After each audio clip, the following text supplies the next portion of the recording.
how to get a free virtual credit cards for free trials. Hi everyone, this is Kate and welcome back to another video, and on this video we will see how we can get a free virtual credit card for free trials. So without further delay, let's get started with this video.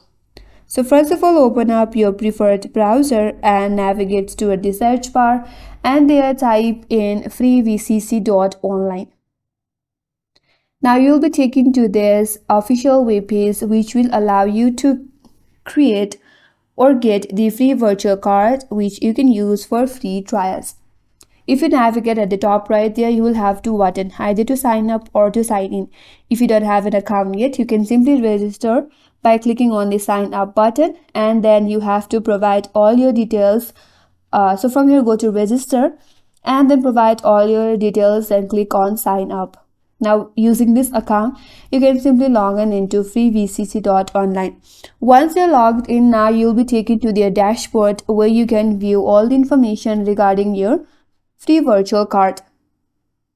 There you will be able to find your available balance, and you will have the information regarding your card number if you navigate to your right hand side, and there you will have more other option as choose card system, change card, freeze card, reveal SBC, or block the card. So with the help of this website, that is freevcc.online, you can create a free virtual credit card that you can use for free trials. And that's all for today's video. Hope this video was helpful, and if you're new to our channel, consider subscribing. Thanks for watching and stay tuned for more videos.